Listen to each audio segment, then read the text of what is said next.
Sorry, ini VT 349 ya.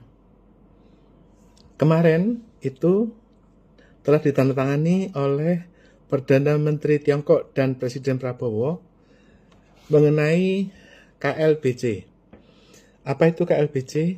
Ini adalah buku saya yang terbaru, Kredit Likuiditas Bank Cina. Ini gambarnya. Nah, jadi apakah itu KLBC? Mungkin Anda yang kelahiran tahun 98 atau sebelumnya, Anda tahu yang disebut KLBI atau BLBI, Kredit Likuiditas Bank Indonesia. Lah, Pak, kita kan kenapa kok Indonesia jadi dapat utangan Bank Cina? Jadi ya itulah terjadinya itu begitu. Jadi kita itu sudah 10 tahun mengakses utang Cina. Baru sekarang diratifikasi oleh Presiden Prabowo. Kemarin oleh kunjungan Perdana Menteri Tiongkok. Jadi dampaknya apa bagi Indonesia? Ya, kalau ditanya ya, Anda mau utang dari Timur Timur, utang Cina atau utang ke Australia, ya bebas. Ya, itu intinya begitu. Syaratnya cuma satu, harus dicatat oleh Bank Sentral. Artinya utang Indonesia itu harus disalurkan melalui Bank Sentral. Kalau enggak, utangnya langsung ke Waskita Karya, ke Hutama Karya, ke Adikarya, yang model 10 tahun ini, ya kita akan diembargo oleh World Bank. Jadi, sekali lagi, apakah utang kepada Cina itu legal? Ya legal, asal dicatat oleh Bank Sentral, Bank Indonesia. Jadi lucu, kita punya Bank Sentral, Bank Indonesia, tapi kita ngutang ke Bank Sentral Cina. Jadi buat apa kita punya Bank Sentral? Itu satu. Kedua, dampak buruk dari utang KLBC ini apa? Kredit likuiditas Bank Cina. Itu adalah semakin terjadi kudeta merangkak oleh TNI. Contohnya apa? TNI itu sudah masuk kepada 10 institusi ya. 1. Bea Cukai. 2. Bulog. 3. Pajak. Keempat, udah masuk ke PT Timah ya. Kelima, TNI udah masuk ke Coast Guard.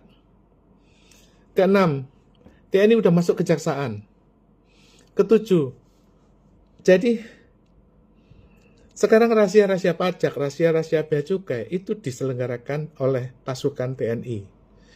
Jadi semakin Presiden Prabowo Gibran itu mengakses kepada utang Cina lewat KLBC, Kredit Likuiditas Bank Cina, maka secara de facto kekuasaan bukan di tangan Prabowo lagi, tetapi di tangan oleh TNI.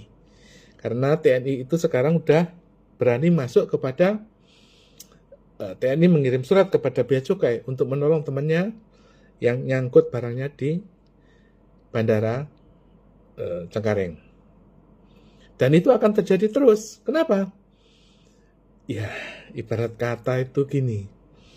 Ya, Anda itu anak-anaknya Jawa Barat ya. Anda tahu orang tua Anda nggak kerja, orang tua Anda miskin, atau orang tua Anda melanggar hukum.